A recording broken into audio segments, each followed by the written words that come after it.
Hello बच्चों, कैसे हो आप सब। उम्मीद है बढ़िया होगे, पढ़ाई कर रहे होगे। तो चलो पढ़ाई में आपके सहयोग करते हैं। आज फिजिक्स की तीसरी क्लास हम लेंगे, वैद्युत विभव। ठीक है, तो फिजिक्स का आज तीसरा एक्सरसाइज, तीसरा लेसन है हमारा वैद्युत विभव। और इलेक्ट्रिसिटी में काफी डरावना है पोटेंशियल। वैद्युत विभव को सोचकर थोड़ी सी झुरझुरी आती है, थोड़ा सा डर लगता है, लेकिन डरने की बिल्कुल जरूरत नहीं। आज की जो क्लास है ये बढ़िया विभव को खत्म करेगी और आपके दिमाग से विभव का डर खत्म करेगी। तो यहां पर वैद्युत विभव जो है ये वैद्युत क्षेत्र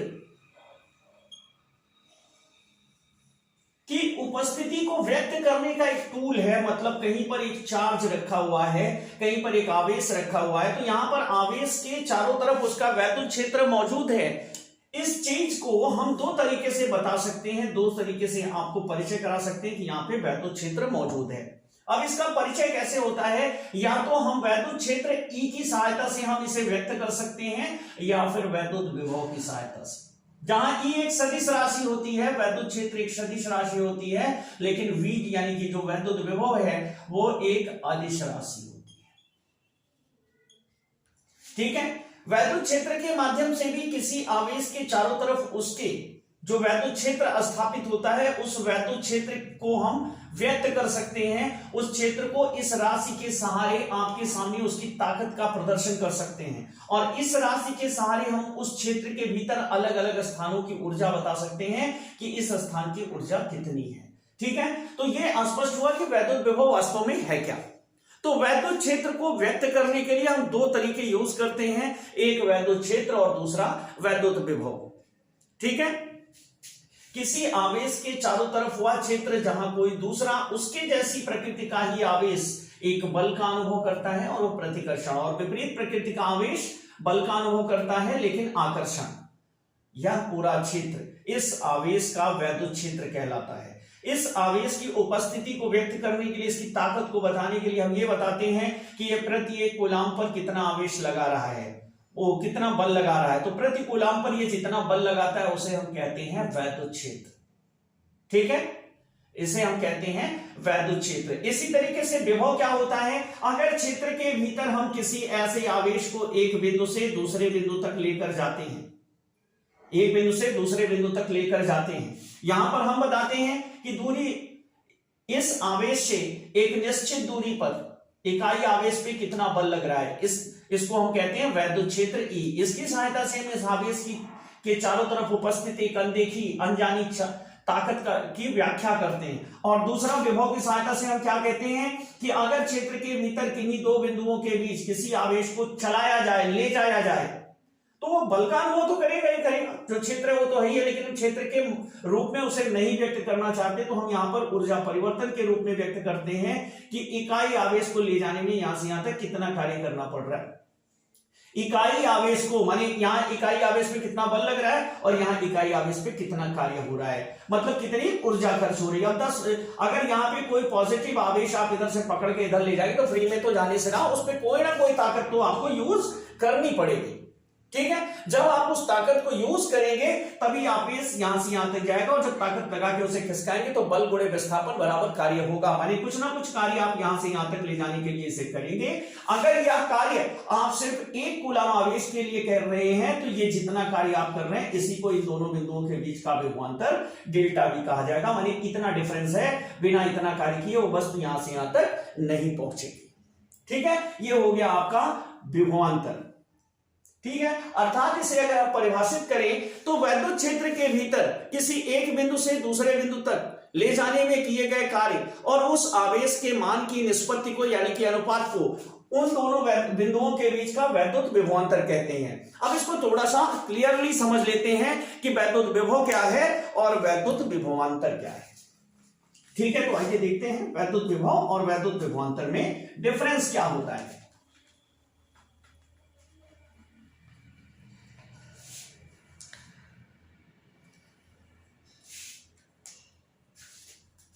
तो पहले समझते हैं वैद्युत विभवांतर।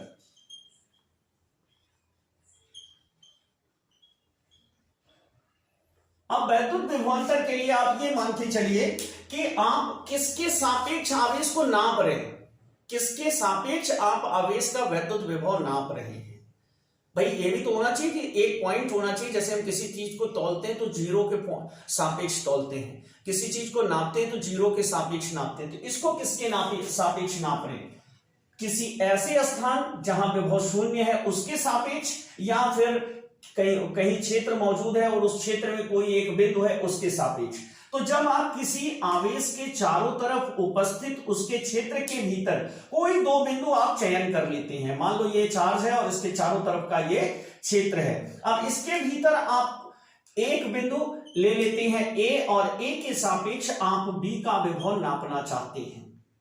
ठीक है, ए के सापेक्ष एक दूसरा बिंदु हम ले लेते हैं बी, और इसके सापेक्ष हम नापते हैं। तो यहां पर अगर इसके सापेक्ष नापेंगे तो इसका जो वजन आएगा उसमें से इसको घटाना पड़ेगा। जैसे आप बोरे को तौलते हो, बोरे में भरे हुए सामान को, तो पहले बोरे में भरे हुए सामान को तौल लेते हो और फिर उसके बाद बोरे को तौल करके बोरे का वजन उसमें से घटा देते हो, तो आपको जीरो के सापेक्ष मिल पाता है, नहीं तो उस बोरे के सापेक्ष आपको वजन मिलेगा।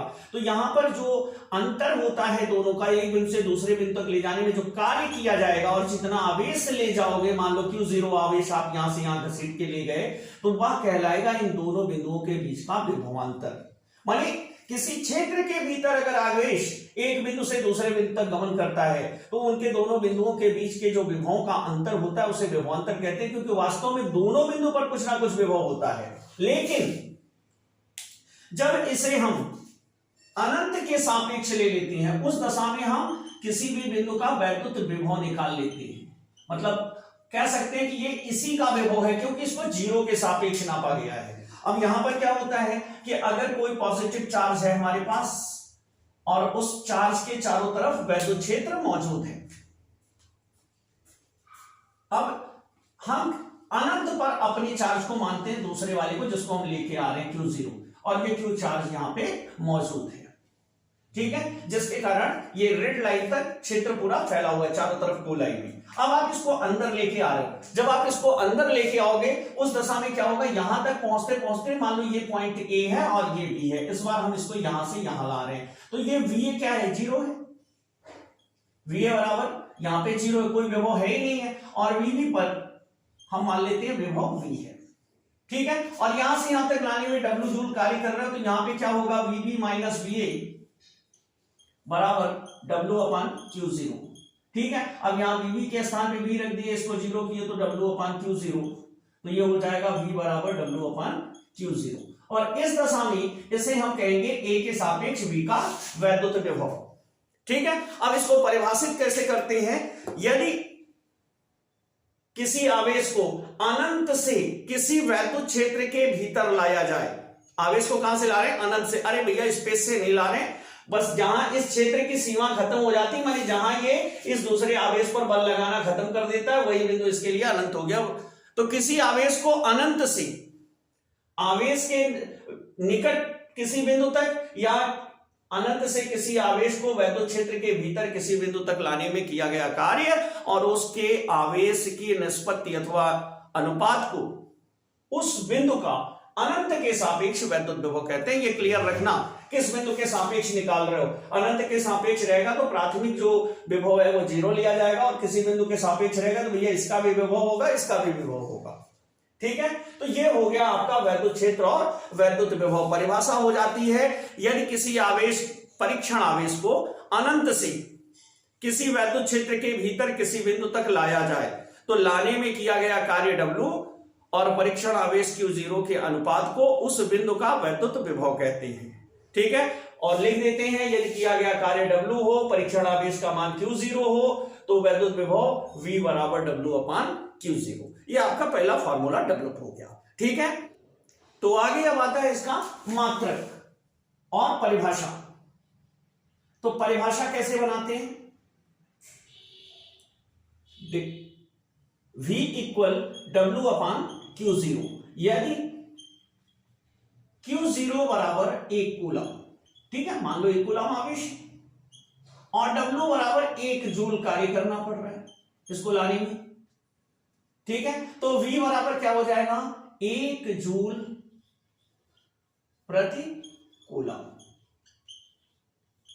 ठीक है, अब हम इसको परिभाषित कर सकते हैं कैसे, सीधे बोलिए, यदि एक कूलाम आवेश को वैद्युत क्षेत्र के भीतर एक बिंदु से दूसरे बिंदु तक ले जाने में 1 जूल का कार्य किया जाए। इसको थोड़ा ड्रॉ करते हुए समझिए। यहां कोई इलेक्ट्रिक फील्ड मौजूद है, यहां कोई इलेक्ट्रिक फील्ड मौजूद है, वैद्युत क्षेत्र मौजूद है, कहीं आवेश रखा होगा। यहां पर एक बिंदु है हमारा ए और एक बिंदु है बी। यदि हम ए से बी तक 1 कूलाम आवेश लेकर चले, यहां से यहां तक 1 कूलाम आवेश लेकर चले और कार्य हमें W बराबर 1 जूल करना पड़े। ठीक है, यदि वैद्युत क्षेत्र के भीतर किन्हीं 2 बिंदुओं के बीच 1 कूलाम आवेश को ले जाया जाए और आवेश को एक बिंदु से दूसरे बिंदु तक ले जाने में 1 जूल कार्य किया जाए, उस दशा में उन दोनों बिंदुओं के बीच का विभवांतर 1 वोल्ट होगा या 1 जूल प्रति कूलाम होगा। ठीक है, और यही V का मात्रक हो जाता है, तो विभव का मात्रक हो जाएगा बराबर जूल प्रति कूलाम, और भैया इसी को वोल्ट कहते हैं, उनके नाम पर रख दिए, इसका नाम क्या, वोल्ट। अब विमा निकालोगे तो विमा के लिए जूल को किसमें तोड़ोगे, न्यूटन इंटू मीटर, और कूलाम को क्या लिखोगे, एम्पियर इंटू सेकेंड। अब न्यूटन MLT -2 मीटर L, बढ़ के ब्रैकेट में बंद कर लो, एम्पियर A सेकेंड T। अब बन गया, अब इधर देख लो क्या होगा, ये हो गया यम, L की घात 2 हो गया, T की घात ऋण 3, A की घात ऋण 1, ये विमा आ गई। ठीक है, अब इस ऊर्जा को नापने के लिए एक अलग मात्रक भी हमारे पास है, एक अलग तरीके से भी हम इस एनर्जी को नापते हैं। ठीक है, कैसे नापते हैं आइए देखते हैं।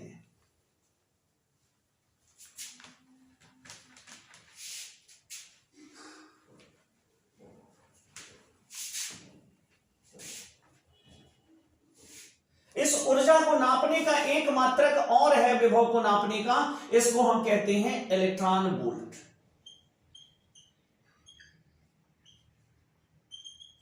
अब इलेक्ट्रॉन वोल्ट का मतलब क्या होता है पहले से समझिए। अब मान लो हम एक वैद्युत क्षेत्र लगाते हैं या 2 प्लेटें लगा देते हैं, यहां पर एक को हम ऋणावेशित कर देते हैं और दूसरे को हम धनावेशित कर देते हैं। इसको सेल के धन टर्मिनल से जोड़ देते हैं, इसको ऋण टर्मिनल से जोड़ देते हैं, और हम ये ध्यान देते हैं कि जिस बैटरी से इसे हम जोड़ रहे हैं, जिस बैटरी से हम जोड़ रहे हैं, इसका वोल्ट 1 वोल्ट हो, इसका जो विभव है बैटरी का वो 1 वोल्ट है, जैसे 1.5 वोल्ट होता है। ठीक है, और यहां से हम एक इलेक्ट्रॉन को छोड़े, ठीक है, यहां से हम एक इलेक्ट्रॉन को छोड़े और ये इलेक्ट्रॉन जब यहां से चलेगा तो ये ऋणावेश इसे प्रतिकर्षित करेंगे और इससे ये चलता हुआ यहां धनावेश की ओर जाएगा। ठीक है, तो जितनी गतिज ऊर्जा ये प्राप्त कर लेगा यहां से यहां तक जाने में, जितनी गतिज ऊर्जा ये यहां से यहां तक जाने में प्राप्त कर लेगा, उसे हम कहते हैं 1 इलेक्ट्रॉन वोल्ट। ठीक है, गतिज ऊर्जा के बराबर 1 इलेक्ट्रॉन वोल्ट। कब, जब 1 वोल्ट विभव पर किन्हीं 2 प्लेटों के बीच एक इलेक्ट्रॉन को छोड़ा जाए, या किसी वैद्युत क्षेत्र में 2 बिंदु ऐसे हो जिनके बीच विभवांतर 1 वोल्ट का हो और 1 कूलाम आवेश यहां से छोड़ा जाए और जिसे भाग के जाए वो दूसरे बिंदु तक, तो वहां में पहुंचेगा तो जो उसकी काइनेटिक एनर्जी होगी उसे कहेंगे 1 इलेक्ट्रॉन वोल्ट। और 1 इलेक्ट्रॉन वोल्ट का मान जूल में अगर निकालें तो 1 गुणे 1.6 गुणे 10 की घात ऋण 19 कूलाम इलेक्ट्रॉन की वैल्यू रख दिए, गुणे वोल्ट को जूल प्रति कूलाम लिख सकते हैं। तो यहां पे क्या होगा, कूलाम से कूलाम कैंसिल हो गया, तो आंसर आया 1 इलेक्ट्रॉन वोल्ट बराबर 1.6 गुणे 10 की घात ऋण 19 जूल। ठीक है, ये बहुत छोटा मात्रक है ऊर्जा नापने का। तो इस तरीके से इलेक्ट्रॉन वोल्ट का हमारे न्यूमेरिकल में बड़ा महत्व होता है। इसकी सहायता से बहुत सारे न्यूमेरिकल प्रॉब्लम हमारी सॉल्व होती हैं। तो उम्मीद है इस चीज को समझ गए होंगे। अब चलते हैं अगले टॉपिक पर। तो अगला टॉपिक है हमारा बिंदु आवेश के कारण वैद्युत विभव। बिंदु आवेश के कारण वैद्युत विभव। अगर यहां पर हमारा एक बिंदु आवेश प्लस क्यू रखा हुआ है तो इसके कारण बिंदु ए पर विभव कितना होगा, इसे अगर हमें ज्ञात करना है तो कैसे निकालें। आर दूरी पर विभव कितना होगा। अभी कहां रखा हुआ है, यक्स दूरी पर रखा हुआ है। यक्स दूरी के बिंदु बी पर हमारा एक परीक्षण आवेश Q0 मौजूद है और वो कुछ ना कुछ बल का अनुभव कर रहा होगा। यहां पर F फोर्स जैसे दिखा रहा है, ये इसके क्षेत्र की दिशा है, तो यहां पर कुछ ना कुछ बल तो लग रहा होगा बी पर। अब बी से आवेश को लेकर के ए तक लाना है, ठीक है, और हमें पता लगाना है कि ए पर कितना विभव है। V का मान मतलब किसी भी आवेश की किसी तरफ किसी डायरेक्शन में अगर हम न्यूमेरिकल्स वैल्यू में या किसी प्रयोग में ये निकालना चाहे वहां पे वैद्युत क्षेत्र कितना है तो उसका गणितीय स्वरूप क्या बनेगा वो यहां पे हमें निकालना है। ठीक है, तो हम मान लेते हैं कि के माध्यम है, के माध्यम के परावैद्युतांक में एक आवेश रखा, आवेश प्लस क्यू रखा है।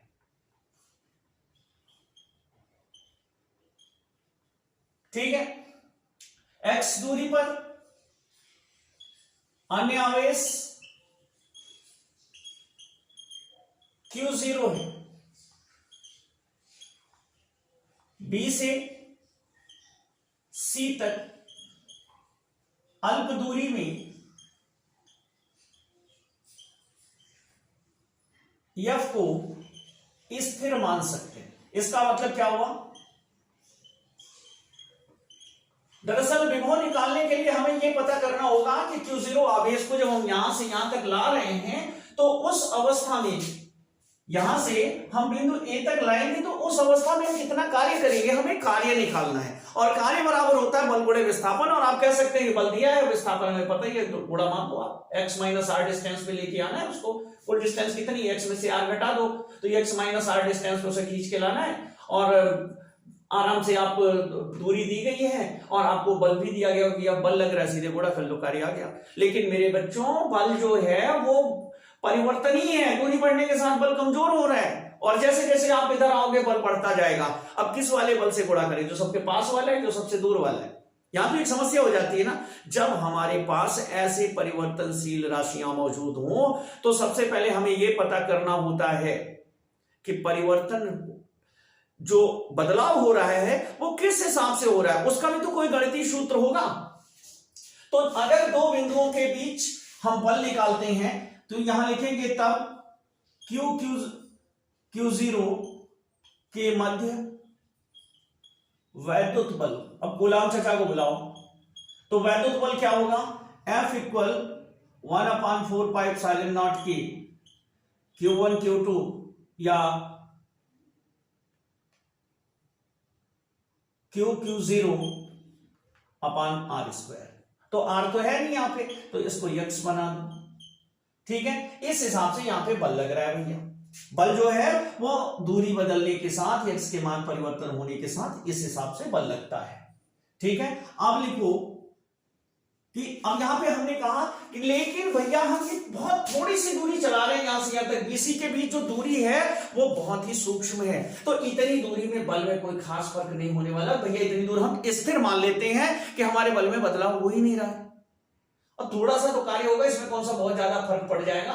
तो हम बी से सी तक ला रहे हैं, dx दूरी माने अल्प दूरी, अल्प दूरी माने दशमलव 0.0000 या एक आध माइक्रोन खिसका रहे या एक आध एंगस्ट्रॉम दूरी खिसका रहे, बहुत छोटी दूरी खिसका रहे, तो यहां पे हम बल को स्थिर मान लेंगे।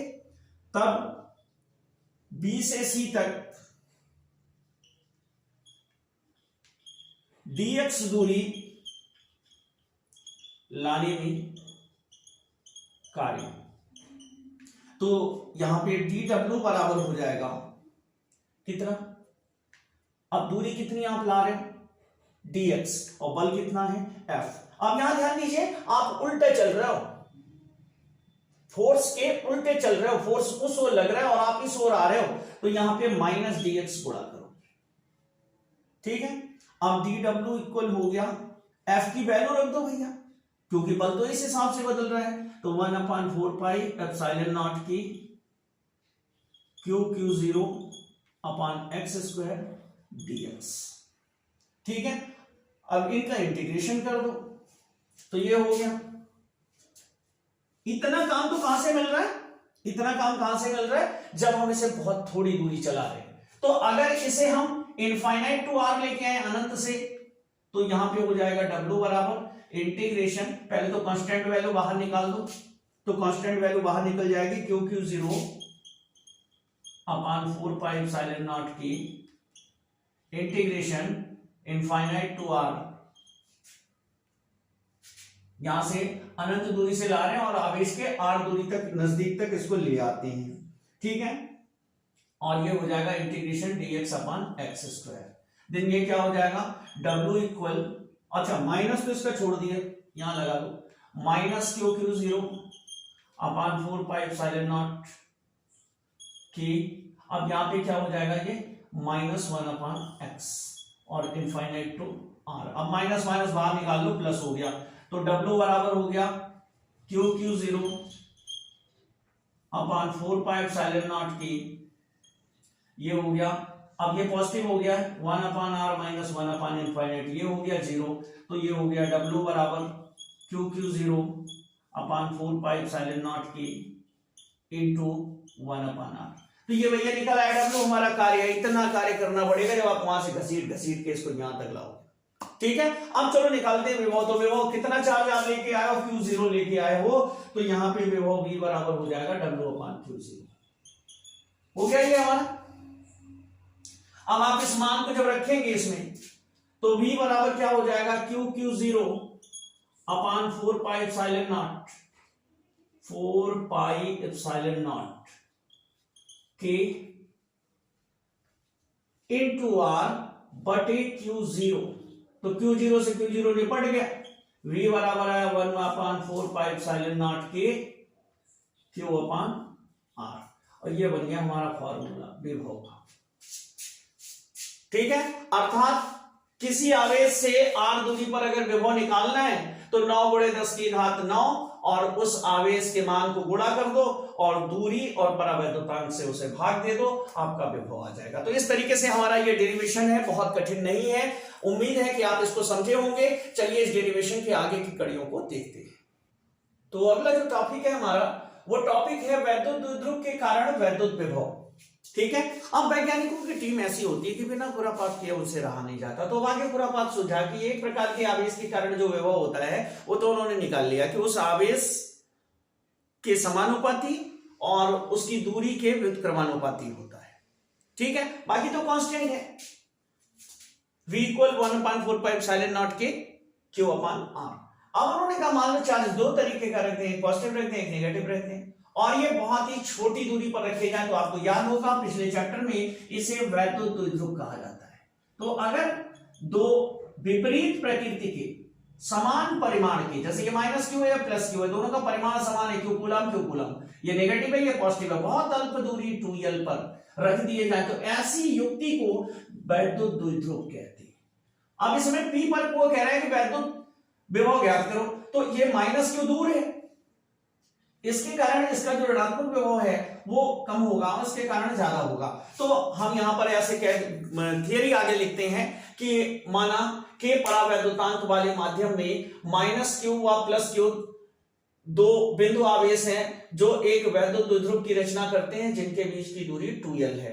वैद्युत द्विध्रुव के मध्य बिंदु से r दूरी पर स्थित बिंदु P पर जो इनके अक्ष पर स्थित है, माने दोनों पर आवेशों के केंद्रों को मिलाने वाली रेखा जो कि इनके अक्ष पर स्थित है, उस बिंदु पर वैद्युत क्षेत्र की तीव्रता ज्ञात करने के लिए -q आवेश के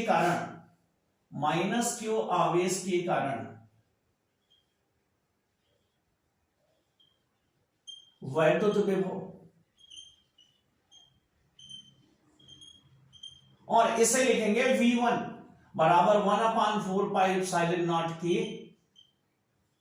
और यहां पे लिखेंगे माइनस क्यू अपॉन आर। ये अदिश राशि है, ऐसे चिन्ह सहित लिखेंगे, ठीक है। अब यहां पे आर, तो आर जो दूरी हमने ली है वो दूरी कंप्लीट नहीं है, ये माइनस क्यू यहां से है और ये इतनी डिस्टेंस जो है वो अधिक है आर से। तो ये क्या है, यहां तक कि यहां से यहां तक डिस्टेंस यल है और यहां से यहां तक डिस्टेंस यल है, 2l दूरी है। तो एक यल इसमें जोड़ लेंगे तो ये हो जाएगा आर प्लस एल, ठीक है। और प्लस क्यू आवेश के कारण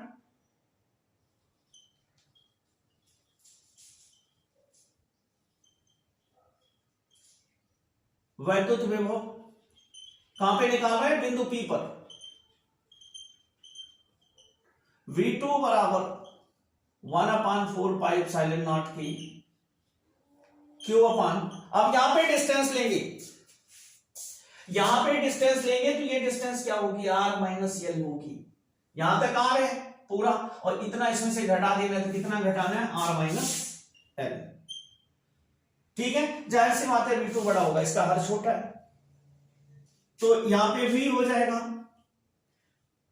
V2 माइनस V1, टोटल कितना आ रहा है। अब यहां पे 1/4 पाई एप्सिलॉन नॉट की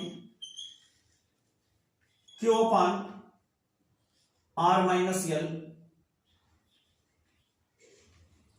माइनस 1/4 पाई एप्सिलॉन नॉट की Q अपान R प्लस L। अब इसको घटा लेते हैं, तो कांस्टेंट वैल्यू कॉमन ले लो, V इक्वल हो गया Q upon 4 pi epsilon not की,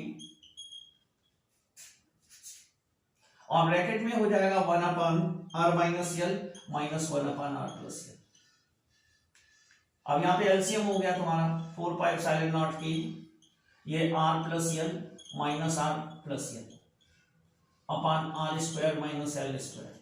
अब यहां पे ये R से R कैंसिल हो गया, ये हो गया 1/4 पाई एप्सिलॉन नॉट की, और यहां पे हो गया 2QL अपान R square minus L square. अब यहां पे लिखते हैं कि जो यल है वो बहुत छोटा है किसकी तुलना में, R की तुलना में, इसलिए L स्क्वायर छोड़ने पर यहां लिख देते हैं, चूंकि इसलिए L स्क्वायर छोड़ने पर इसे छोड़ देते हैं, ठीक है। तो V बराबर यहां पे क्या मिल जाता है, 1/4 पाई एप्सिलॉन नॉट की, और ये बन गया P वैद्युत द्विध्रुव आघूर्ण P अपान R स्क्वायर। इस तरीके से अच्छी स्थिति में ये हमें विभव प्राप्त हो, और निरक्षीय स्थिति में ये शून्य होता है, क्योंकि आप जब वहां पर करेंगे तो वहां पर आपको टोटल करना होता है दोनों का, V बराबर V1 प्लस V2, और टोटल करते समय ये हमें शून्य प्राप्त होता है। इसके दोनों घटक समान होते हैं और चिन्ह में विपरीत होते हैं, तो वहां पर चूंकि इसे ऐड करना होता है। आप वैद्युत द्विध्रुव निरक्षीय स्थिति में आपने देखा होगा, जब हम वैद्युत क्षेत्र निकालते थे तो वहां पर दोनों जो इसके घटक होते हैं वो समान होते हैं और हम उन्हें जोड़ते हैं। यहां भी घटक समान होंगे, लेकिन अदिश राशि होने के कारण जोड़ते समय इसका जो चिन्ह है, एक का धन एक का माइनस है, तो ये एक दूसरे से कैंसिल हो जाते हैं, और निरक्षीय स्थिति में वैद्युत विभव जो है वो शून्य होता है, ठीक है। तो इसको आप देख लीजिए, बड़े डेरिवेशन है, आते भी हैं अक्सर। तो चलो अगला टॉपिक देखते हैं। तो अगला टॉपिक है आवेशित चालक का वैद्युत विभव। आवेशित चालक का वैद्युत विभव, तो देखो यहां पर आवेशित चालक का वैद्युत विभव होता क्या है, जैसे यहां पे देखो एक पात्र बना हुआ है, इधर थोड़ा पतला है और इधर चौड़ा है। आप देख रहे हैं कि इधर पानी का तल ऊंचा है और इधर पानी का तल नीचा है। भले ये बड़ा है पात्र, लेकिन पानी का प्रवाह यहाँ किधर को हो रहा है, यहाँ पर पानी इधर को आ रहा है और इधर इधर को जा रहा है, ऊपर नहीं जा रहा है। तो क्यों, इसका जो जल का तल है वो ऊंचा है और इसका जो जल का तल है वो नीचा है। इसी तरीके से इसका वैद्युत विभव, छोटा सा आवेशित कोई चालक है, ये इसका वैद्युत विभव ज्यादा है और इसका वैद्युत विभव कम है। तो आवेशों का प्रवाह किस दिशा में होना चाहिए, इस दिशा में होना चाहिए, लेकिन धन आवेश चलते नहीं। अब यहां देखो, ये एक पॉइंट है, आवेश का प्रवाह हम कहेंगे इधर को होना चाहिए, लेकिन हम फिर आपको बताएंगे कि इलेक्ट्रॉन इधर से इधर को मूव करते हैं। तो ऐसा क्यों, तो भैया आवेश दो तरीके के हैं, ठीक है। आवेश दो तरीके के हैं। तो जहां आपको कहा जाए कि आवेश का प्रवाह होना चाहिए इस दिशा में, तो मान लो कि उसकी उल्टी दिशा में इलेक्ट्रॉन चलेंगे, क्योंकि इलेक्ट्रॉनों के आधार पर ही हमारी इलेक्ट्रॉनिकी टिकी हुई है, ना कि प्रोटॉनों के आधार पर। जबकि यहां एक भयानक मिस्टेक हुई है इसके नामकरण को करते हुए, इसलिए हमारे सामने ये प्रॉब्लम बार बार आती है। दरअसल धनावेश बद्ध होते हैं, वो गतिशील होते नहीं। और हमने जितने भी टेस्ट शुरुआती चरण में किए थे सब धनावेशों को लेकर के किए थे। बाद में पता चला कि गतिशील इलेक्ट्रॉन होते हैं। अब सामने समस्या ये आई कि हमारी सारी व्याख्या धनावेश की साथ थी। अब हम यहाँ पे बता रहे हैं कि इसका विभव ऊंचा है, ध्यान से देखना, और इसका विभव नीचा है। तो हम आपसे कहेंगे भी कि आवेश जो है वो इधर से इधर मूव करने चाहिए। अब ये परीक्षण किसके परिप्रेक्ष्य में किया जा रहा है, किसके सापेक्ष किया जा रहा है, धनावेश के सापेक्ष। तो मतलब धनावेश इधर से इधर उच्च विभव से निम्न विभव की ओर जाना चाहिए। तो धनावेश चल नहीं सकता। तो धनावेश को निरस्त करने के लिए इधर से इलेक्ट्रॉन मूव करके आते हैं। माने धनावेश को खत्म करना है, धनावेश के प्रभाव को कम करना है, विभव को डाउन करना है, तो धनावेश दूसरी तरफ जाकर अपनी संख्या कम नहीं करता, बल्कि इसके प्रभाव को खत्म करने के लिए उतने इलेक्ट्रॉन इधर आ जाते हैं। और तब तक इलेक्ट्रॉनों का प्रवाह निम्न विभव से उच्च विभव की ओर बना रहता है जब तक कि दोनों वस्तुओं के विभव समान नहीं हो जाते। ठीक है, ये आवेशित चालक का वैद्युत विभव कहता है। अब यहां पर वैद्युत विभव के लिए सापेक्ष बिंदु हमारी पृथ्वी को माना गया है। ठीक है, अब पृथ्वी के सापेक्ष किसी वस्तु को धनावेशित कब कहते हैं? जब धनावेशित का मतलब होता है जब इस वस्तु से धनावेश इसमें प्रवेश करे। अब फिर वही बात, धनावेश तो जाएगा नहीं, तो जाहिर सी बात है अगर पृथ्वी से किसी वस्तु में इलेक्ट्रॉन आने लगे, अगर पृथ्वी से किसी वस्तु में इलेक्ट्रॉन आने लगे तो कहते हैं कि वो पृथ्वी के सापेक्ष धनावेशित है। अब चलता तो इलेक्ट्रॉन ही है। और अगर पृथ्वी में किसी वस्तु से इलेक्ट्रॉन जाने लगे, इलेक्ट्रॉन इधर को जा रहा है, ठीक है, इसमें ये धनावेश चलना चाहिए था लेकिन धनावेश तो चलता नहीं, जाता नहीं, तो ये कहा जाएगा बल्कि उसका उल्टा कह देंगे कि अगर किसी वस्तु में पृथ्वी से इलेक्ट्रॉन आ रहे हैं तो पृथ्वी के सापेक्ष वो धनावेशित है, और अगर किसी वस्तु से पृथ्वी में इलेक्ट्रॉन जा रहे हैं तो पृथ्वी के सापेक्ष वह ऋणावेशित है। ठीक है, यह वैद्युत विभव ही बताता है कि हम किसी वस्तु को धनावेशित कैसे कहेंगे और ऋणावेशित कैसे कहेंगे। ठीक है, तो आइए इसके आगे का टॉपिक देखते हैं और इस टॉपिक में हम ये समझने की कोशिश करेंगे कि अगर दो आवेशों को हम आपस में सेट करने की कोशिश करें, भैया एक दूसरे के पास पास बैठ जाओ, तो उन्हें पास पास बैठाने पर उनके अंदर कितनी स्थितिज ऊर्जा आएगी, मतलब वो एनर्जी उन्हें छोड़ते ही वो 9 2 11 हो जाएंगे, और कितनी स्पीड से 9 2 11 होंगे, ये सारी चीजें जानने के लिए हम उनकी निकालते हैं वैद्युत स्थितिज ऊर्जा। ठीक है, तो वैद्युत स्थितिज ऊर्जा में एक हमारे पास चार्ज है प्लस क्यू, ठीक है, और इसके पास हम एक दूसरा आवेश मान लो Q0 लाते हैं, नहीं तो इसको Q1 ले लो, एक Q1 चार्ज है हमारे पास और एक दूसरा चार्ज हम यहां पर Q2 लाते हैं। ठीक है, और इनके बीच की जो डिस्टेंस है वो R है।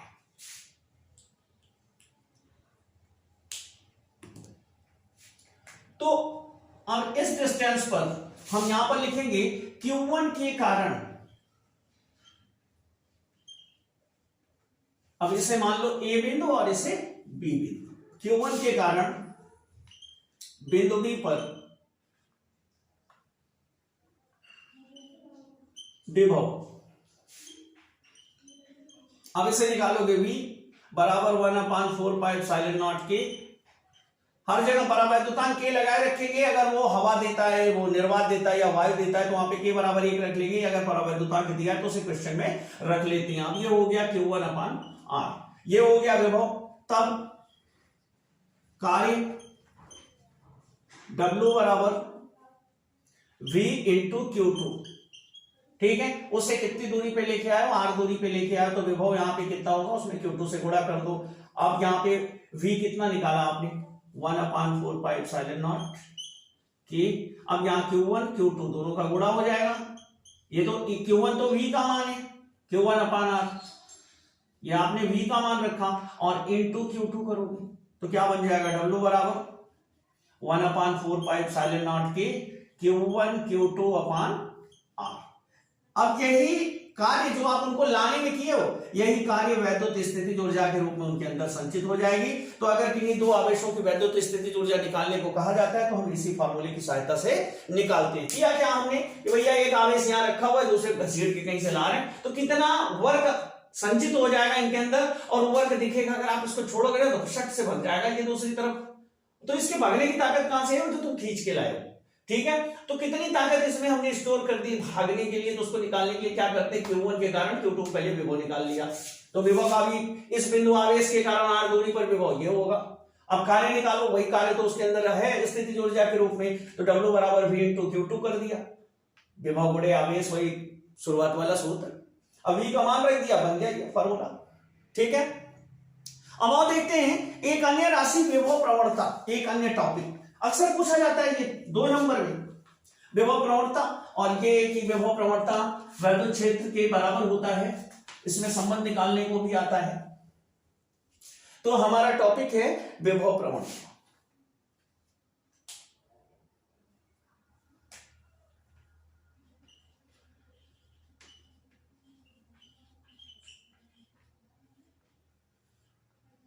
भैया कोई चार्ज है, इससे जैसे जैसे आप दूर जाओगे, दूरी बढ़ने के साथ इसका विभव घटता जाएगा, इसका क्षेत्र घटेगा, इसका विभव कम होता जाएगा, और एक दूरी ऐसी आएगी जहां विभव शून्य हो जाएगा, हम कहेंगे वो अनंत होगा इसके लिए। ठीक है, क्योंकि अभी तक अनंत को ही आपने 0 माना, माने जहां इसका प्रभाव खत्म हो गया, आवेश पे कोई बल नहीं लग रहा है, वहां पर आप इसको छोड़ दोगे तो वही रहेगा, यहां रखोगे तो ठेल रहा है उसे, जहां हटो, यहां से हटो, अब उसे किनारे ठेल रहा है। ठीक है, तो वो हट रहा है बेचारा, लेकिन जहां से इसने ठेलना बंद कर दिया तो सारी क्रियाविधि बंद हो गई, तो वहां पे विभव में 0, मतलब वहां इसकी औकात खत्म हो गई, आप बोलेंगे तो पिट जाएंगे। ठीक है, तो अब मान लो इस बिंदु पर इसका विभव V है, थोड़ा और आगे गया चार्ज, यहां पहुंचा तो यहां V माइनस डेल्टा V हो गया। ठीक है, ये दूरी x है और ये distance x plus delta x है। ठीक है, तो अब मान लो ये A है, ये B है, तब विभव प्रवणता क्या हो जाती है, बराबर विभव परिवर्तन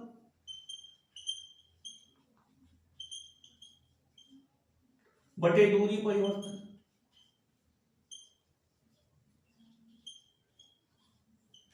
ठीक है, तो अंतिम विभव माइनस प्रारंभिक विभव, तो V minus delta V minus V अपान x plus delta x minus x, अब घटा दिया तो माइनस डेल्टा V अपान डेल्टा x।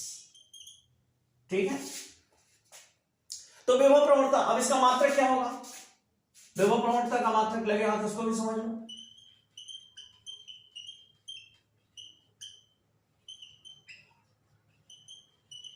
अब कौन सा नया मात्रक है, विभव का क्या हो गया, वोल्ट हो गया, और ये दूरी है, दूरी का क्या हो गया, वोल्ट प्रति मीटर। अब खोल लो जरा, देखो कहां नजारा क्या दिखता है, वोल्ट को खोलोगे किसमें, जूल प्रति कूलम, खोल लो,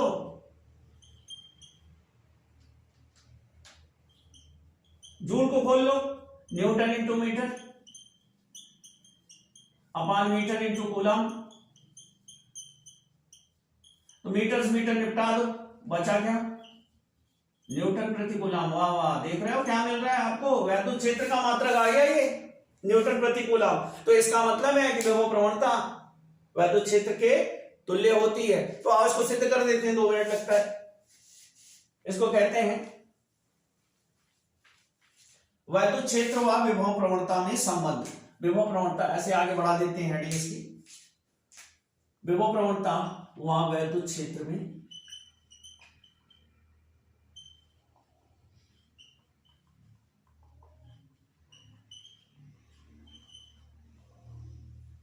संबंध।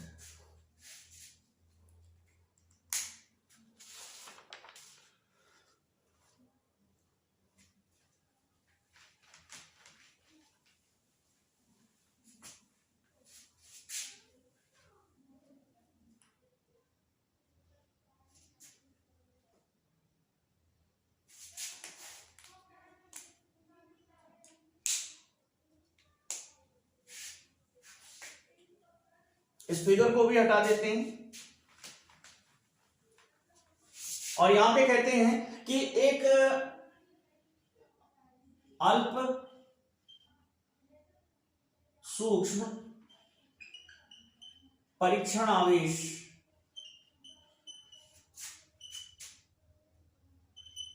को बिंदु अब यहाँ पे बिंदु तो दिखाना पड़ेगा। मान लो यहाँ पे हमारा कोई चार्ज रखा हुआ है, यहाँ पे एक अल्प धन परीक्षण आवेश है Q0, इसे बहुत थोड़ी सी दूरी हम लेकर के आ रहे हैं इधर। कितनी दूरी है ये डेल्टा x दूरी है, ये डेल्टा x दूरी यहां पर बिंदु B से A तक ला रहे हैं, ये डिस्टेंस है। ठीक है, बिंदु B से A तक क्षेत्र के विपरीत लाते हैं, क्षेत्र के विपरीत। अब यहां पे इलेक्ट्रिक फील्ड किधर को है, इधर को है, इस डायरेक्शन में क्षेत्र के विपरीत लाते हैं, तब आवेश पर बल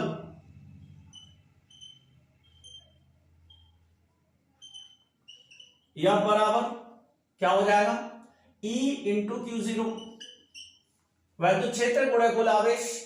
ठीक है, अतः कार्य, अब कार्य क्या होगा, W बराबर F into minus delta x. Delta क्यों, ओ माइनस क्यों, क्योंकि विपरीत दिशा में ला रहे हैं, क्षेत्र की उल्टी दिशा में चला रहे हैं यहां पे। ठीक है, ये आपका कार्य W आ गया। अब W आने के बाद आप क्या करेंगे, F की वैल्यू रखिए, W बराबर E into Q0 into minus पहले लगा लो डेल्टा एक्स। अब यहां पे Q0 से डिवाइड कर दो, W अपान Q0। ठीक है, अब ये कार्य जो होगा ना, ये भी तो डेल्टा W होगा, तो यहां पे डेल्टा W हो गया अपान Q0 बराबर minus E into delta x. अब इसको भाग दे दिए तो ये हो गया डेल्टा V बराबर minus E into delta x, या E बराबर माइनस डेल्टा V अपान डेल्टा एक्स। तो यहां पे विभव प्रवणता के ऋणात्मक मान E के बराबर होता है। ठीक है, अब चलो जल्दी से अगला टॉपिक देखते हैं। तो नेक्स्ट टॉपिक है हमारा, एक समान वाय वैद्युत क्षेत्र में वैद्युत द्विध्रुव को घुमाने में किया गया कार्य। तो यहां भैया अब खुरापाती वैज्ञानिकों के दिमाग की खुरापात की एक ऋणावेश और एक धनावेश को अल्प दूरी पर रखते हुए और इन्हें ले चलें और एक समान वैद्युत क्षेत्र के भीतर रख दें और वहां पे इन्हें घुमाएं। तो जब आप इन्हें घुमाने की कोशिश करेंगे तो वैद्युत क्षेत्र जो होता है वो धनावेश से ऋणावेश की ओर होता है, उसका प्रवाह, वैद्युत क्षेत्र का प्रवाह हमेशा धनावेश से ऋणावेश की ओर होता है। अगर इस पेन को हम एक द्विध्रुव जैसा मानते हुए ऐसे घुमाने का काम करें तो इस जो Q आवेश है वो घूम करके कहां पहुंचेगा, माइनस Q यहां पर और प्लस Q यहां पर, और इसे मिला दें तो ऐसे हो जाएगा और बीच में बन गया थीटा कोण। तो इसमें एक नहीं, एक साथ दो बराबर किंतु विपरीत दिशा में बलों का जोड़ा कार्य करेगा जिनकी क्रिया रेखा एक ही होगी। अब यहाँ पे ये क्या है, F और इधर F, तो इन पे बलयुग्म का आघूर्ण कार्य करेगा, इस ऋणावेश को धनावेश अपनी ओर खींचेगा और उस धनावेश को दूर भगाएगा, और उधर जो इसका ऋणात्मक क्षेत्र होगा वो इस धनावेश को खींच रहा है, तो ये आपके बल का विरोध करेगा।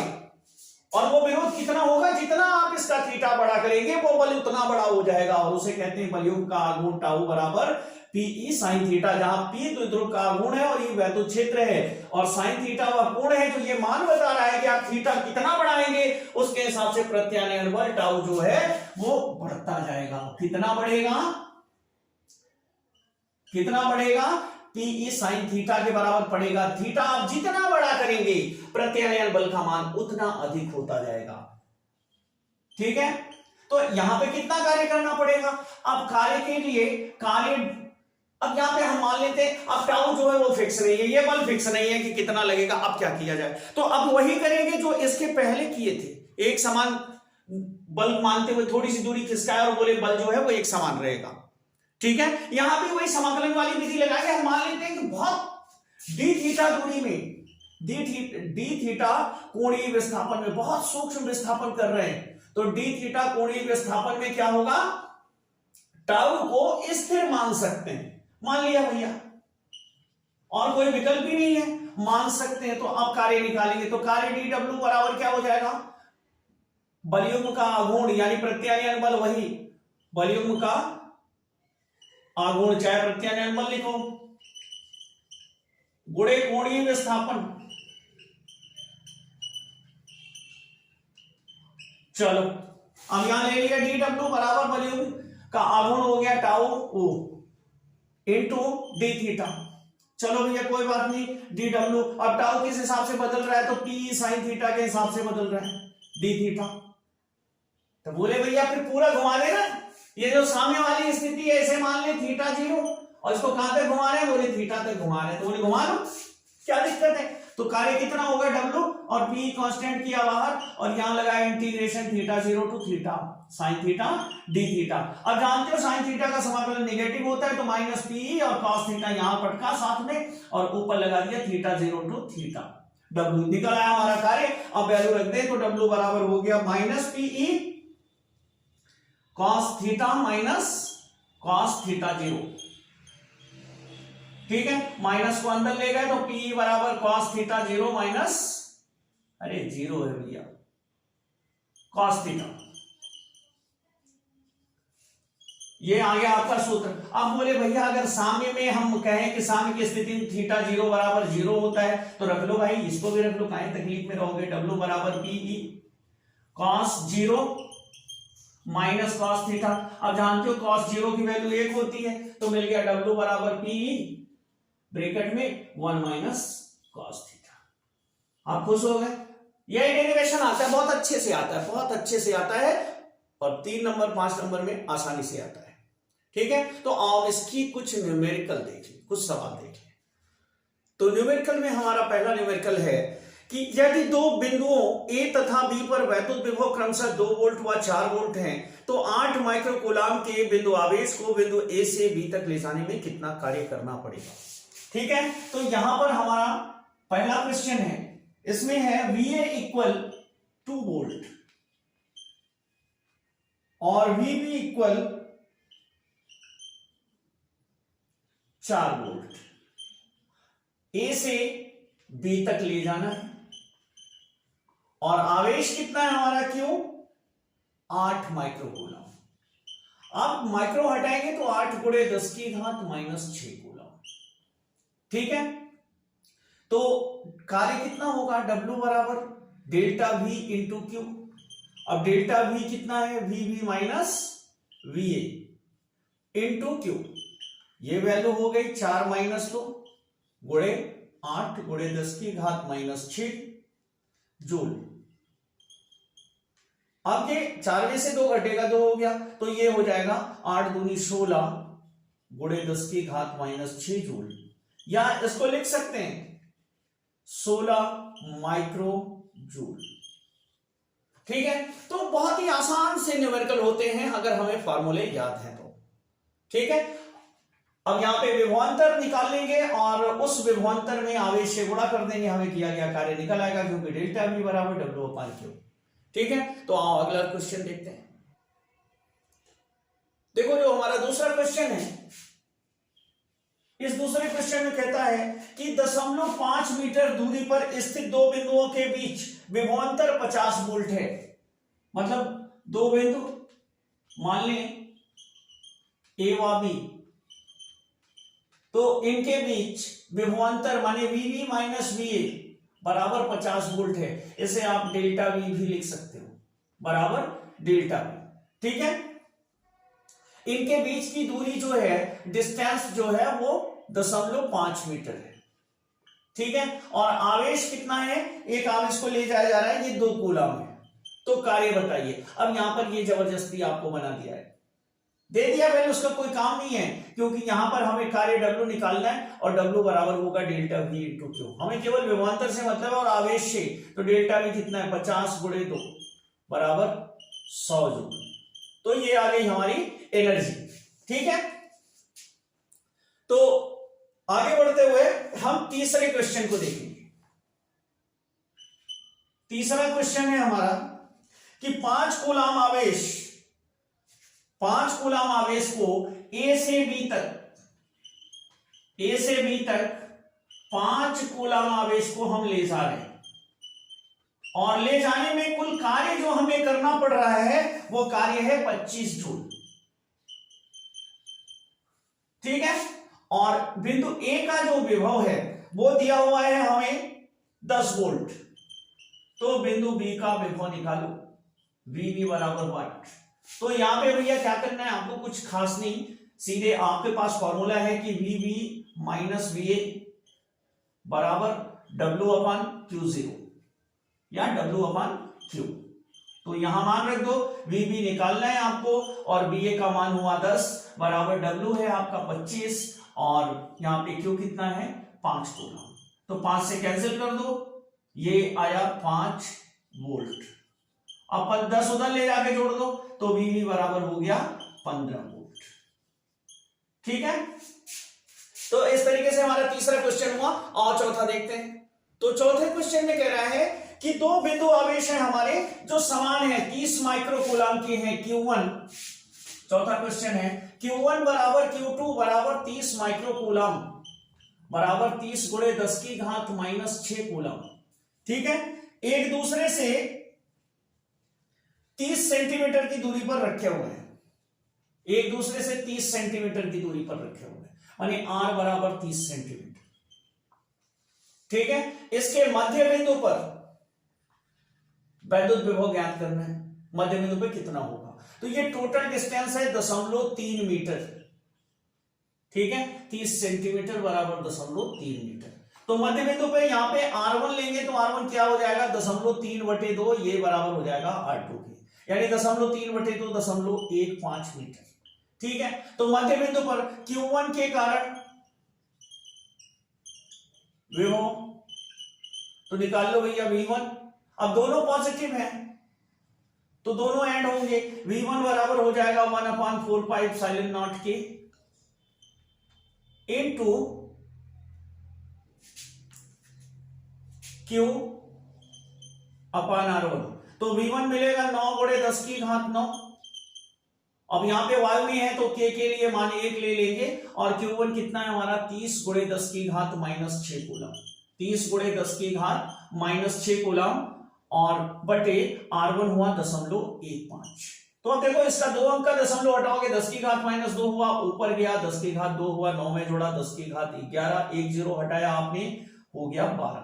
या इसको ऐसे पढ़ा लेने तो 11 में से 6 गए 10 की घात 5 बचा।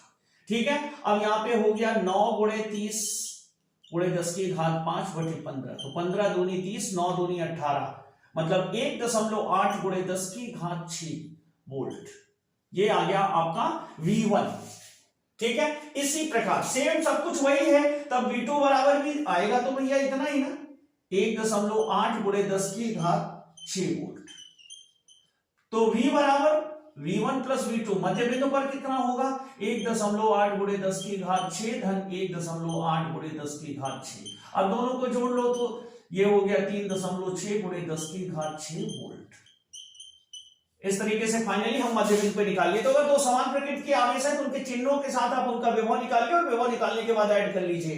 ठीक है, तो अगला क्वेश्चन देखते हैं। तो अगले 5वें क्वेश्चन में कहता है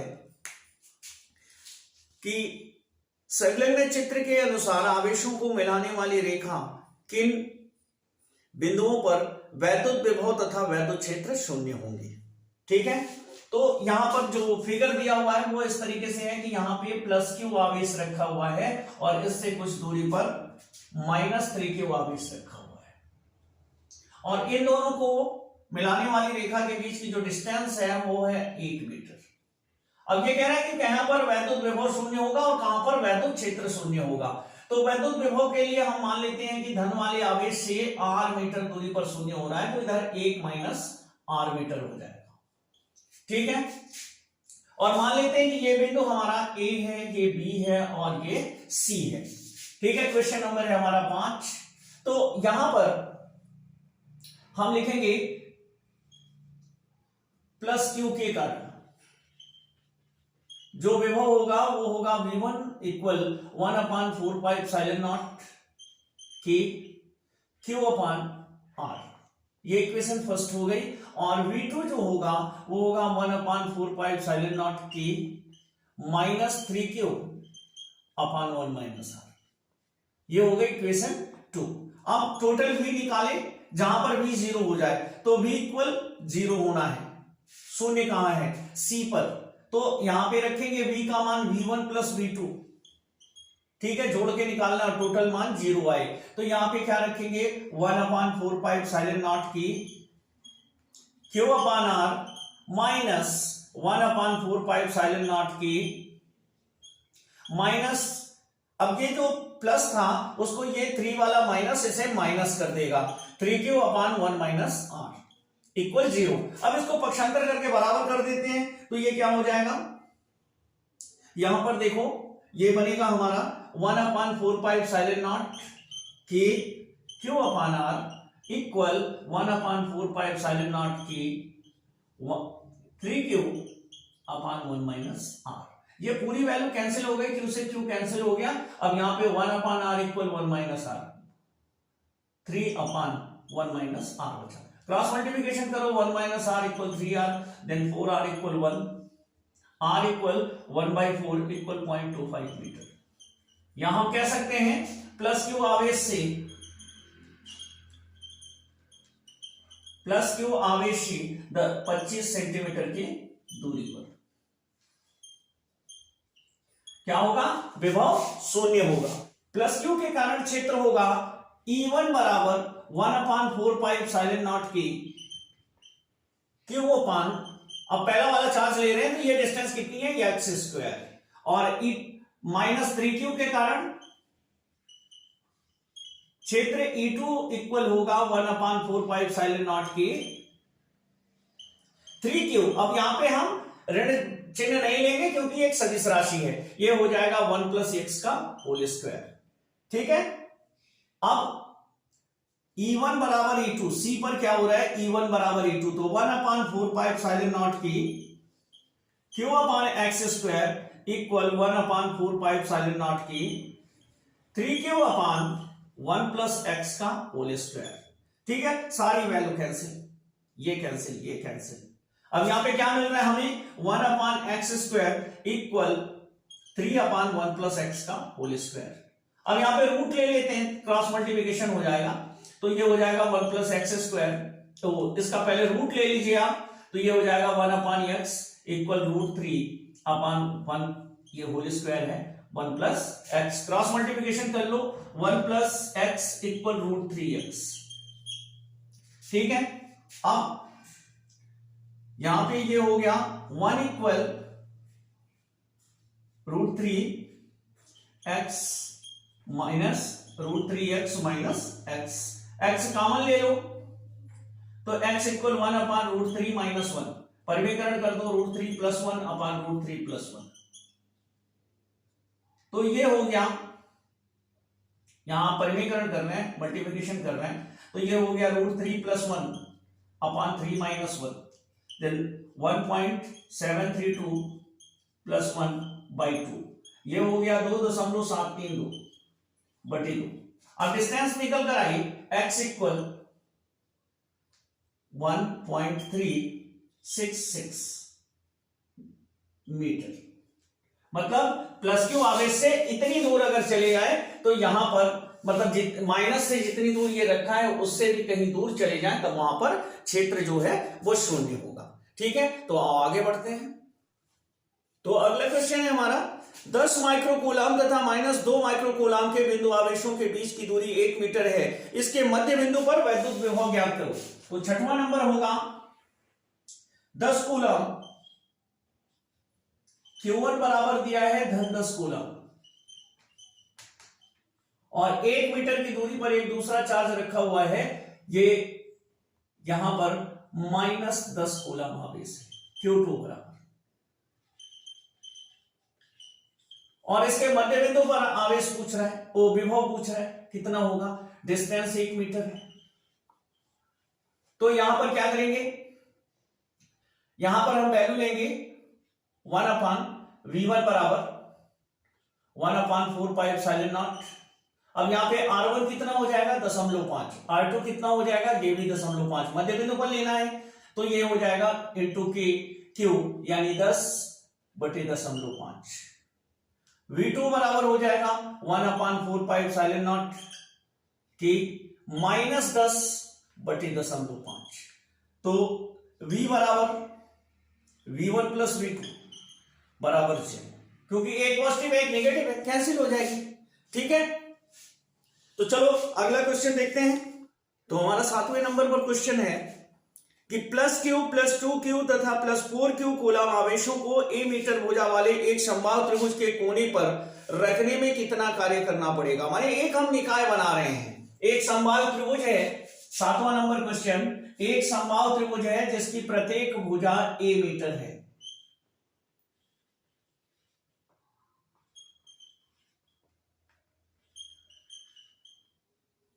अब यहां पर हमें चार्ज दिया हुआ है +q +2q और +4q, ठीक है। तो इसको रखने में, इसको सेट करने में जाहिर सी बात है तीनों छिटक रहे होंगे, तो कितनी ऊर्जा हमें लगानी पड़ेगी इसको रखने पर, तो इनकी वैद्युत स्थितिज ऊर्जा निकालनी है, ठीक है। तो यहां पर +q वहां +2q के कारण ऊर्जा U1 मान लेते हैं इसको 1/4πε0 की, मान लो कि माध्यम में रखा हुआ है, और यहां पर हो जाएगा Q × 2Q बटे A, ठीक है, बराबर ये हो गया 2Q² अपान 4πε0 की A। U2, अब U2 किसके किसके बीच निकलेगा, +2Q व +4Q के कारण। अब U2 निकालेंगे तो U2 हो जाएगा 1/4πε0 की, अब यहां पे 2Q × 4Q बटे A बराबर हो गया 8Q² अपान 4πε0 की इंटू E। अब तीसरा है 4Q व +Q के कारण, चलो इसको भी निकाल लेते हैं। तो U3 हो गया हमारा 1/4πε0 की, अब यहां पे हो गया 4Q × Q अपान E इक्वल आया 1/4πε0 की 4Q² अपान E U3। तो U equal U1 + U2 + U3। तो बेटा यहां पे U इक्वल हो जाएगा 1/4πε0 के Q² अपान A, तो कॉमन हो गया। अब संख्या क्या बची, यहां पे बची 2, यहां पे बची 8, यहां पे बची 4, ये है 4। अब 8 2 10 4 14, तो U बराबर हो गया 1/4πε0 की 14Q बटे A जूल। इतनी ऊर्जा इसमें समाहित हो गई, जो अगर हम इसे छोड़े तो गतिज ऊर्जा के रूप में वितरित होती हुई हमें आवेशों के बीच दिखाई देगी। तो नेक्स्ट 8वां क्वेश्चन है हमारा कि 3 × 10⁻⁸ कूलाम के एक वैद्युत आवेश को एक समान वैद्युत क्षेत्र में एक बिंदु से दूसरे बिंदु तक ले जाने में 3.24 जूल का × 10⁻⁴ जूल का कार्य करना पड़ता है। यदि इन बिंदुओं के बीच की दूरी 12 सेंटीमीटर हो तो वैद्युत क्षेत्र की तीव्रता की गणना कीजिए। तो 8वें क्वेश्चन में है चार्ज आवेश हमें क्यू दिया है 3 × 10⁻⁸ कूलम, और यहां पर W दिया है 3.24 × 10⁻⁴ जूल, और इसे चलाई जा रही है जिस डिस्टेंस में वो है R बराबर 12 सेंटीमीटर बराबर 0.12 मीटर, ठीक है। तो पहले हम डेल्टा V निकालते हैं, डेल्टा R ये डिस्टेंस रख लेते हैं हम, तो डेल्टा V बराबर होगा W/Q। अब W है 3.24 × 10⁻⁴ जूल, और नीचे 3 × 10⁻⁸ कूलम। तो इसे कैंसिल करिए तो डेल्टा V बराबर आएगा 3 × 3 3 × 24 × 10⁻⁴ जूल प्रति कूलम। अब यहां पे आप लिख सकते हो E बराबर डेल्टा V अपान डेल्टा, तो डेल्टा V यहां पे आया 1.08 × 10⁻⁻⁴ अपान डेल्टा R कितना है 0.12। अब दशमलव हट जाएगा, ये हो जाएगा 9 × 10⁻⁴ न्यूटन प्रति कूलम, ठीक है। तो इस तरीके से आपका 8वां सवाल हुआ। आइए आगे आप देखते हैं क्वेश्चंस को। तो हमारा 9वां क्वेश्चन है एक तार को 10 सेंटीमीटर त्रिज्या के वृत्त के रूप में मोड़कर उसे 250 माइक्रो कूलम का आवेश दिया जाता है। तो जो उस पे समान रूप से फैल जाता है। तो वृत्त के केंद्र पर वैद्युत विभव ज्ञात कीजिए। ठीक है, यहां पे त्रिज्या r बराबर दी गई है 0.10 सेंटीमीटर, जिसे हम लिख सकते हैं 0.1 मीटर। और थोड़ा सा नीचे लिखते हैं इसको, नहीं आपका क्वेश्चन इसे दबा देगा। r बराबर 10 सेंटीमीटर बराबर 0.1 मीटर और q बराबर 250 माइक्रोकूलम बराबर 250 गुणे 10 की घात माइनस 6 कूलम। अब यहां पे v पूछ रहा है, तो v इक्वल क्या होगा 1/4πε0 की, और ये कहां रखा हुआ है रिंग, जिसे आवेश दिया गया है यहां 0.1 मीटर है और यहां पे पूछ रहा है ये वायु में है, तो k इक्वल 1 हो गया इंटू q/r, तो ये हो गया 9 गुणे 10 की घात 9 और q कितना है हमारा 250 गुणे 10 की घात माइनस 6 बटे r 0.1। ठीक है, इसका दशमलव हटाएंगे, 10 की घात माइनस 1 ऊपर गया 10 हुआ, इसमें से कैंसिल होगा 10 की घात 4। अब 9 गुणे 250,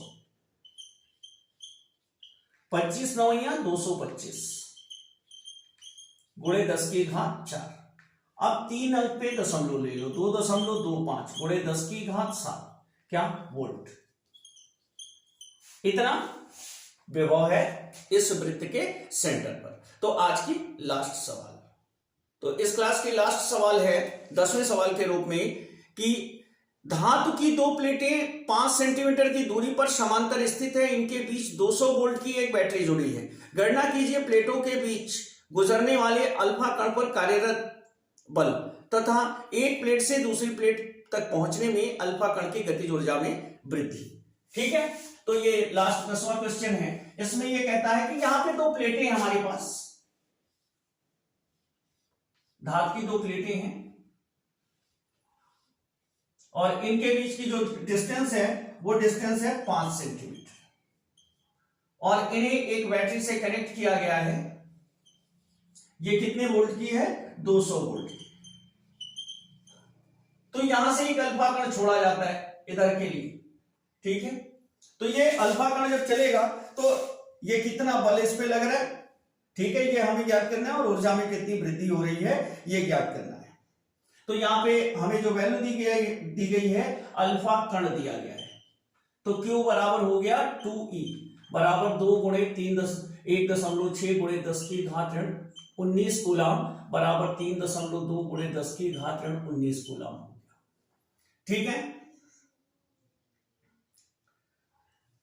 ये वैल्यू फिर तब जाएगी, थोड़ा सा नीचे लिखें। हमें जो वैल्यू दी गई है वो दिया गया है अल्फा कण। तो अल्फा कण पर आवेश जो होता है Q बराबर 2E होता है बराबर 2 गुणे 1.6 गुणे 10 की घात ऋण 19 कूलम। ठीक है, बराबर 3.2 गुणे 10 की घात ऋण 19 कूलम। और यहां पे जो विभव दिया गया है वो है 200 वोल्ट, इसे डेल्टा में लिख सकते हैं विभवांतर, और डेल्टा एक्स जो है वो है 5 सेंटीमीटर बराबर यहां पर 0.05 मीटर हो जाएगा। तो अब हमें निकालना है यफ बराबर होगा EQ, और EQ जो है E मालूम नहीं है तो डेल्टा V अपान डेल्टा एक्स करेंगे इंटू Q करेंगे, तो डेल्टा V अपान डेल्टा एक्स 200 बटे 0.05 गुणे Q जो है 3.2 गुणे 10 की घात ऋण 19 कूलम। ठीक है, इसको गुणा करेंगे तो इतना न्यूटन आ जाएगा। अब यहां पे इसके दशमलव हटाएंगे तो एक अंक का तो इसके दशमलव हटाओ, तो हटाओगे 10 की घात माइनस 2 हुआ, ऊपर गया प्लस 2 हुआ और प्लस 2 ये 4 हो गया, तो इसमें से घटेगा 10 की घात माइनस 15 और यहां हो गया 2 गुणे 3.2 बटे 5। ठीक है, अब आप इसको गुणा कर लीजिए तो 2 दूना 4 3 दूनी 6 6.4 बटे 5 गुणे 10 की घात माइनस 15 न्यूटन। अब इसे डिवाइड कर लीजिए, 5 एकम 5 और उसके बाद 1 बचा, 5 दूनी 10 5 अट्ठी 40 गुणे 10 की घात माइनस 15 न्यूटन। ठीक है, अब आपको लास्ट निकालना है गतिज ऊर्जा में वृद्धि। तो ऊर्जा में वृद्धि बल गुणे विस्थापन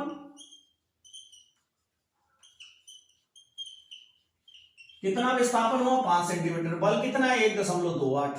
तो यहां पे u बराबर हो जाएगा 1.28 गुणे 10 की घात -15 और गुणे 0.05। ठीक है, तो इसको थोड़ा सा हटा लेते हैं।